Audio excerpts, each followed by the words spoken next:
But before I can get into the concept of hybrid marketing, I need to tell just a little bit of a story about Meeks Group, just so that you can understand the thought process that went into some of the realizations that we made into what we eventually built here. So as a Tulsa business since 1961, over the years we've done a lot of different things, but we started out basically just as printing. And it was mostly business cards, right? Just business cards, maybe a few forms here and there, nothing too fancy, just basic stuff. But if you think about 1961, then you can remember, how did marketing work in 1961? Obviously no internet, no social media, no telemarketing really in 1961. So the founders of Meeks Group built their business like everybody else did back then, which was essentially word of mouth and relationships. And that's how they built the business. And it worked well for them, honestly, for decades. For decades it worked well. But as we know, some of the things that tend to work for a while, as things change and new ways come out to market your business, those ways might not be good. Luckily for Meeks Group, we established enough of a customer base that we continue to be successful. And over the years, we wanted to get into new ways to help businesses get in front of their audiences. So we've made investments over the years into new ways, again, starting with printing, going from business cards into wraps for vehicles, wraps for walls, and then eventually into direct mail. Over that time, we've acquired 14 companies along the way, and it was usually to get into some kind of new way. So that's kind of the spirit of what we try to do. It's not to try to make ourselves bigger, right? To be some kind of conglomerate or anything like that. It was literally, we were getting feedback from customers on they wanted to know better ways to get in front of their audience and market that. So that's the relationship that we like to have, is figuring out how we can help our customers do that. But turning a focus inward, when I joined the company 2 years ago, we said, some of that old way of how the company was built wasn't working anymore from us anymore. So we needed to look at the ways that we could grow our own business. And ironically enough, we were doing all of this great marketing for other companies, but we really weren't doing it for ourselves very well, which, isn't uncommon, especially when you're in a service-based business, because you're so focused on taking care of your customers that you sometimes neglect to do those kinds of marketing things for us. So when we started to take a look at it, we realized it's because of the follow-up, and it's because of not staying in touch with customers and all of the channels that they're paying attention in. That's why, everybody's got their list of big premium customers, right? You've got that 5, 6, 10, whatever it ends up being. And those are your cream of the crop customers. You'll bend over backwards to do everything for them. You know that they love you and that you're taking care of them. But somewhere along the way, maybe there's all of those other people that tend to get lost in the shuffle of that. It's not intentional. It's just something that ends up happening. So we took a look at our customer list, and luckily we had some data, to go back for 15, 20 years to kind of look at things. And we realized there's this group of people that had only done a little bit of business, but that was more on us because we didn't take the time to follow up with them. We needed to look at new ways to get in front of them. So that was the start of where we started to think, what are the best ways to be able to get in front of people? It might not just be printing anymore. Business cards, right? That used to be a standard thing. It kind of still is. I mean, most people have business cards. But a lot of times what happens when somebody gives a business card out, you hand it to them, they take a picture with their phone, maybe they scan it into some kind of an app on their phone, and then maybe they keep it. More likely they probably throw it away, right? So print isn't dead, it's just evolved. And that's the thing that we have had to face a long time. People say, if you think back to 2011, 2012 when the iPad came out, right? People were like, oh, this is the killer of print. This is going to be the thing that puts newspapers out of business, and this is going to be the thing that nobody's ever going to read anything printed on paper anymore. We're going to just look at it on a tablet. Did that end up happening? No, not entirely. Print is still valid. You have printed things sitting on your table right now. You have printed things in the signage that we did for you guys today. Walk into a store, look at all the labels for our own products, right? Printing isn't dead, it's just evolved. So the things that used to work back then didn't work anymore. So that's where the concept of hybrid marketing had came out. So what we did was we started to look at, well, what are some of the tools out there and the methods that people use to get in front of it? Because if we're honest with ourselves, we started as a printing company, but that's not really what we do. What we are in the business of doing is getting a brand's message in front of their audience. And the way that we do that is by using whatever the most valid tool is for that audience. And it may change for different people. It's probably the same for you guys. If you're trying to hit different demographics, what channel works for one demographic might not work for another. That's why we come to things like Social Media Tulsa to find out from other people tips and tricks and the ways that they're using things. Maybe it's webinars like Becky talked about yesterday. Maybe it's Instagram, maybe it's Facebook, maybe it's a combination of those things. But it's knowing that and figuring out the best vehicle to get that in front of it. So with my background, I've been in printing for 15 years, but during that time, I also have ran a social media agency. And we wanted to, what are ways that we can combine that? And that's when this concept of hybrid marketing started to come. And I think some takeaways that I would want you to think about today, just like in our history at Meeks Group, there were things that used to work really well, and then over time they didn't. Let's not forget that the same thing will continue to happen as trends continue to evolve. You can't put all of your eggs in one basket, as that old cliche saying goes. You cannot trust to build your business's list of customers or getting in front of your customer base only by doing one thing. Because if you do that, who knows what's going to happen tomorrow? You know, there's some spectacular successes of people able to build a customer list off of using, let's say, Facebook ads, right? Facebook ads are very effective. They work very well. What's going on in the news right now with Facebook in regards to the ads and everything that's going on there? Maybe they're going to come out of it. They probably will. But you never know from day to day what's going to happen. Not even just the scandalous stuff like what's in the news, but think about at the beginning of this year, Facebook changed the algorithm for what gets in front of people. So businesses' content, the organic content they're putting out on Facebook, doesn't get in front of people as effectively anymore. You have to basically put some money behind it now. So all of those things that used to work really well, all of a sudden they don't work anymore. If you've ever ran Google AdWords, you know this, right? There used to be all kinds of things. Oh, you need to build, private blog networks, and you need to do all of this stuff to increase your search rank for Google. And then Google comes along, they change the algorithm. They don't tell anyone how their algorithm works, right? You don't know. And all of a sudden, those people that used to be on page 1 or 2 or 3 are page 50, right? I mean, if you're on page 3 or 4, you're basically irrelevant. So you never know what's going to happen from day to day. So you cannot put all of your hope in that that's the way to do it. You need to be able to diversify that so that you're not taken out by things that are out of your control from that standpoint. Additionally, the other thing that we find is people start to get fragmented with their marketing. They think, well, I've heard that this maybe doing live streaming on Facebook or Instagram works, so I'm going to do a little bit of that. I'm still going to run some Google AdWords. Maybe I'll also run a Facebook ad. I'm going to build some landing pages. I'm going to do an email blast, right? But you're doing all these things that are all disconnected. And it takes a lot of time and a lot of people. In theory, you almost need a staff with one person eating and drinking and breathing each one of those things, and that's all they do.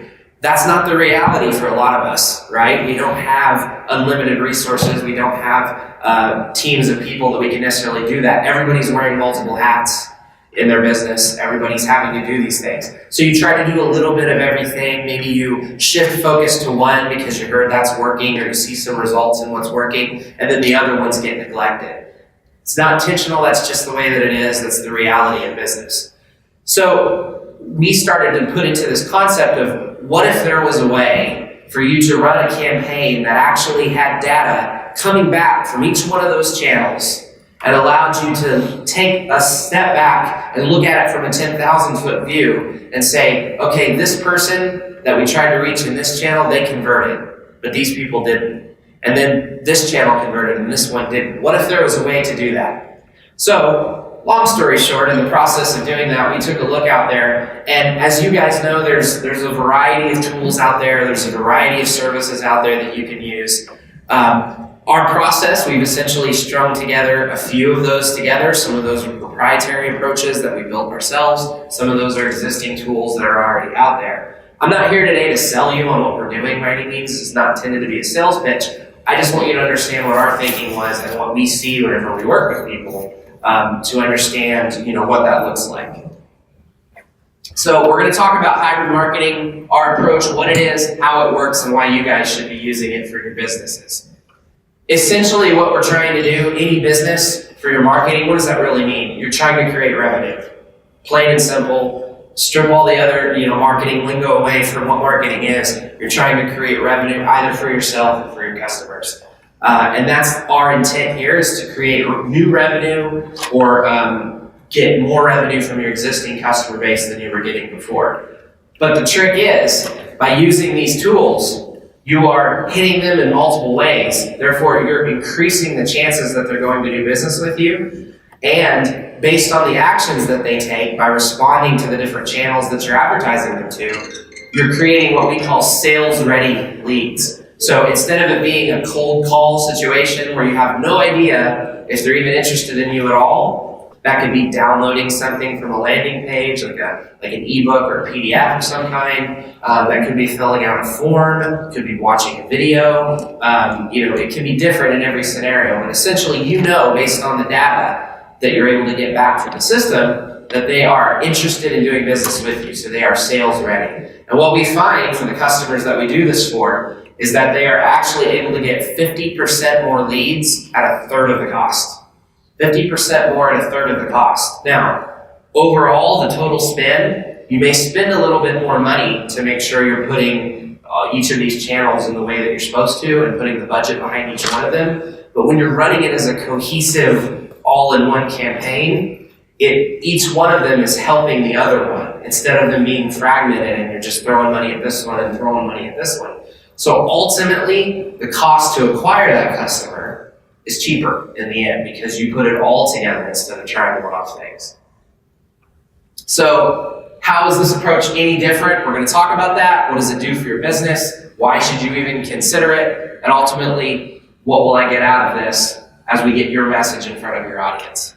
So where do companies spend their money and what provides the best ROI? So this is what we know based off of industry data, our own internal data when it comes to working with customers.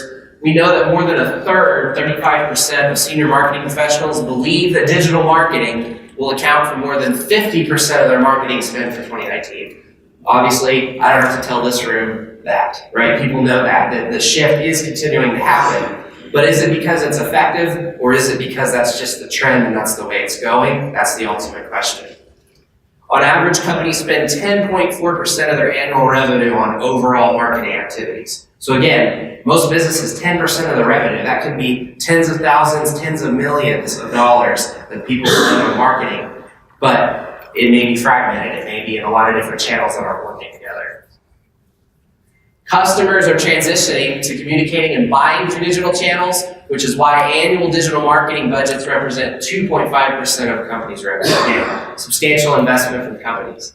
28% of marketers say they've reduced their traditional advertising, so the print-related stuff, maybe TV, radio, they don't feel it works anymore, so that they can fund digital marketing activities. Corporate website, digital advertising share the distinction of being the number one digital marketing activities that are important to marketing success. But again, I want to point out in that, think back to the mid-90s, if you're old enough to remember that. Back whenever websites first became a thing, and it was the hot thing to have a .com, right? It was like, hey, I have a website. Oh my gosh, you have a website? That's so awesome, right? Tell me what it is. All you had to do is tell people you had one and put your .com up there, and they were just super impressed with you. They thought you were ahead of the curve. It was awesome.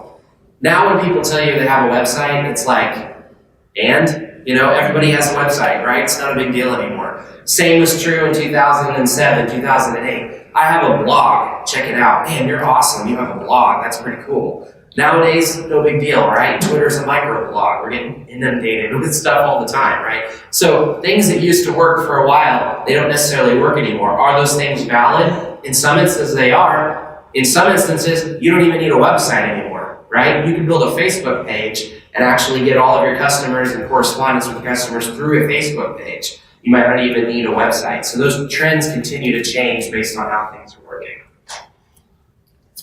Where are companies spending their online advertising budget? You don't have to go through each of these, but 42% feel that analytics and working with metrics will become a core part of that business. And that's truly the thing I want you to know. Big data is kind of a trending topic as well, and something that's come out over time. We have the tools now, right, to know a lot about our customers. It's the way that a lot of these things work, is being able to build a database that allows them to work. The ironic thing is for as good as services like Facebook advertising are, the reason that they're good is because of the data that they have, which again is what's in the news. It means scandalous, but it is. And a lot of it, honestly, is data that we have offered up to them because we make a profile and we just basically spill everything about our lives to the companies. But they only work because of the data that they have and because of your ability to hone in on exactly the people you want to talk to based on that data. This is really no different than what we've been doing for decades in direct mail. Direct mail, we were able to buy lists based on income level, neighborhood, the last time you bought a car, what school your kids want to go to when they go to college. I mean, direct mail has been doing the same exact approach in an offline world for years. So it's really no different. It's just taking that and combining that trend together with what you're able to do online now. Mobile alone will account for 50% of the marketing budget by 2019. Again, I don't have to tell you guys this. You know that a majority of people consume content in a mobile environment. So you have to think about your advertising and marketing from a mobile standpoint more than a desktop standpoint in a lot of instances. 86% of high-performing companies use analytics. 30% of CMOs feel, though, that they lack the critical technology. You might feel that way for your business. Some of the people you work with, if you're in a consulting type of an environment, they're hiring you because they feel that way, right? They don't understand these trends, these tools, this technology. They don't get it. They need somebody's help to reach out to you. So understanding how that data works is key. How to drive offline conversions through online marketing. According to previous research, it's estimated that 15% of conversions are about products, 23% of conversions are about services. Somebody refers, though, to something they saw online. Online metrics such as clicks, shares, and retweets don't impact offline conversation, as does word of mouth, which is 9 times more volume. It's a little bit weird to say this here because this is a social media thing, but the reality is we honestly refer to clicks, shares, and retweets sometimes as fluff data. It's vanity metrics, right? It makes us feel good that we got that many likes on our stuff, and some people reshared it. But the problem is, does that actually help your campaign? Does that actually convert for you into business, into revenue for your business? What we try to build through the hybrid marketing approach is we can't always know exactly how many people saw it when just somebody shared it, but if we're coming at it in the right way and we're using the data to target the people that we want, the focus is not just to get likes or views, it's to get actual conversions, which we can track in our funnel. According to previous case studies, 9 in 10 business leaders plan to either increase or maintain their marketing budgets. So again, there's more investments going to be going into this stuff. This is kind of a funny graphic, though, that illustrates all of that stuff over the years. There's companies that were built on doing business a certain way, and then overnight, or maybe in a short period of time, all of a sudden the rug was pulled out from underneath them and they went out of business. They were on the wrong ship, right? They were on the Titanic instead of the Ark. That's just, I'm going to say that several times today because I want you guys to understand that you cannot be romantic and nostalgic about the way that you're getting customers now. You can't think this is always going to work forever because it could change, and so that if you take anything else away, just understand that. That doesn't mean you necessarily need to jump on every single new thing that comes along. There were people, evangelists 18 months ago that said, Snapchat, you need to stop everything you're doing and do everything on Snapchat, right?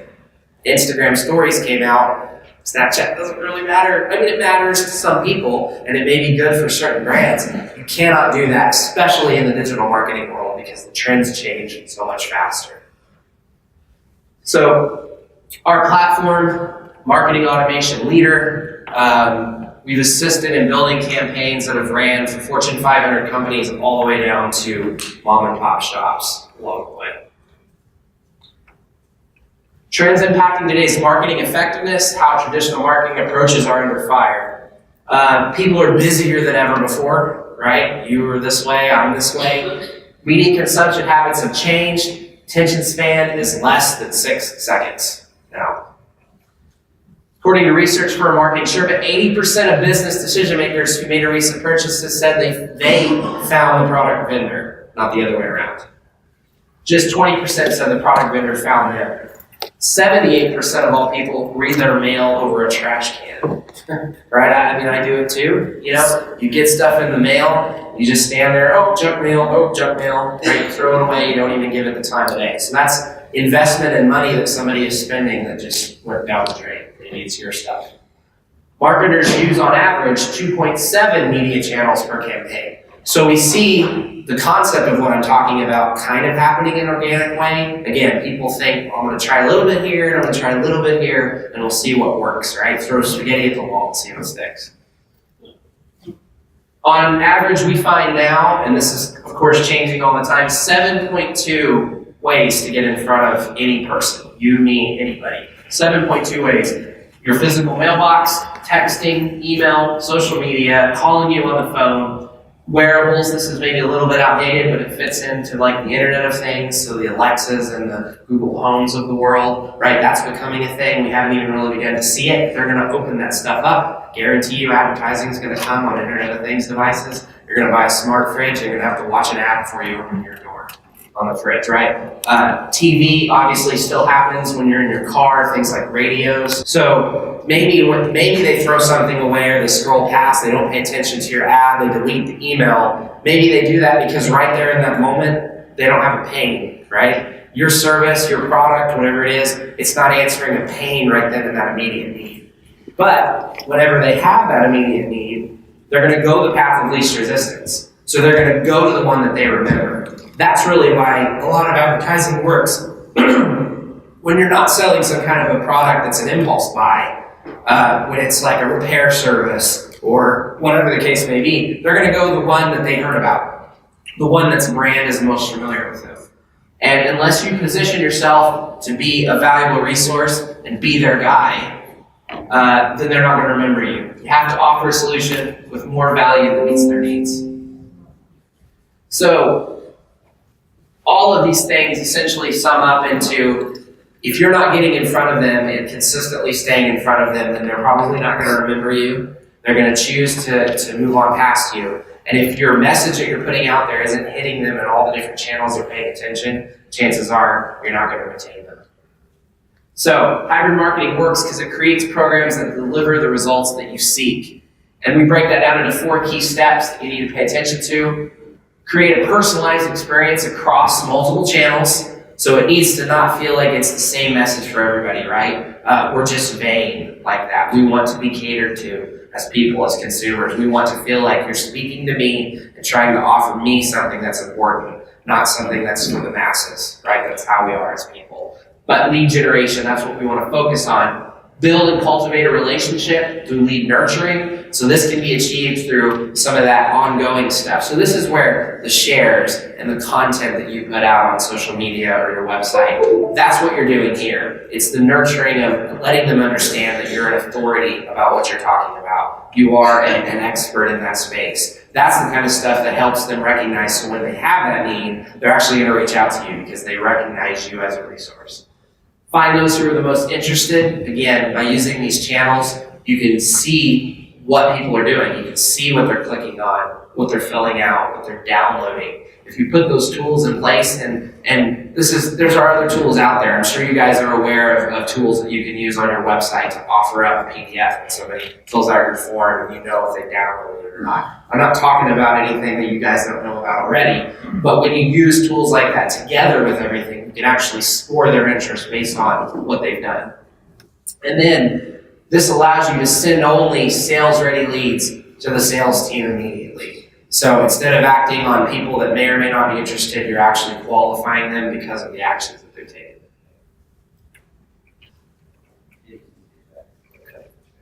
All right. So technology that you use, the process that you map out, and then the tracking of the data. Those are the 3 things you always need to pay attention to when you build those campaigns. Whether you build them as a cohesive one or individually, those are the 3 metrics we find lead to success. Okay. So again, the way that we try to build campaigns through our marketing automation program is a seamless experience that goes across all of those. Social media, web, email, mobile, maybe through texting, print-related stuff such as direct mail or ads on wraps for cars or on walls or signage in specific locations, maybe in-store with point-of-purchase displays and things they see when they're at your physical location, and then a call center or somebody who could talk to them over the phone. So, starting to wrap this up, I just want to say that a well-executed multi-channel marketing campaign can generate a sales lift of anywhere from 7 to 34% versus traditional marketing approaches, which success in those worlds looks like 4%. If you can get 4% in anything, it's like, man, that was a home run. But the reality of what we see, and this isn't just fluff, I'm not just selling you this, we actually see this happen, where when you use this approach, we actually can see anywhere from 7 to sometimes 34% by using this targeted approach. Don't forget real-time responses to optimize results. The odds of contacting a lead if called in 5 minutes versus 30 minutes increase 100 times. This same concept, tried and true, is exactly why things like chatbots work now, or being available, a live person to actually talk to somebody when they come to your website. You've seen that trend now of always having them pop up on a website where you can chat with somebody live. That's why, is because the odds increase dramatically if you're able to hit them within a certain time frame. So yeah, lead nurturing, you've got to build something that moves them along the way. You can't just put one thing out there and hope that the people are going to convert. You have to build exactly the funnel that you want them to follow and then lead them through that funnel. There's quite a few here. I apologize. Sometimes fitting all this in an hour or so is hard to do, so I might skip on some of these slides. As with everything, we're making this available. There's a lot of content here. Feel free to download that, go through that content. You can hit us up with questions or whatever if you want us to clarify anything. We'd love to do that. So I'm going to move through a little bit of this. Again, just in our platform and any platform you use, I would say that how the program works or doing the thing that you want it to do. So if it's a plugin for your website or some kind of automation tool for posting on social media, part of what you're looking for is it doing what it says it's going to do, but the other part of it is the data you get back out of that. Always remember that when you're looking for a tool, is that the data is super important. This is actually an example of what the back end of ours looks like. So whenever we build campaigns, we can see it builds a graphical funnel, and we can see exactly which of those channels that are color-coded are actually working, what's converting, and what isn't. So the data is super important when you do this. So this is essentially the distillation of what we have attempted to put together, and it's the same thing that we've done as a business over the years. We created another entity, which is what Varyiad is all about, to focus on this concept of hybrid marketing. Our tagline is to be endlessly personal. I jokingly say it's marketing that you need a restraining order from, because in reality, what we have, and not every one of these tools may work for everyone. I think you need to custom tailor it to the audience that you're wanting. But we now have the ability to run a campaign that can show up in your mailbox through direct mail, can post on your timeline or even in your messenger on Facebook or Instagram. We can run automated texting to happen at the time. We can run IP retargeting, so we can actually put ads on websites through IP retargeting before or after people are going to get something in the mail. So there's just all these different channels that we can use to put together something that's endlessly personal. But what it is the right message at the right time with the right offer. Start with ongoing, nurturing dialogue, and then you deliver the sales-only people that have self-qualified on what they want from you.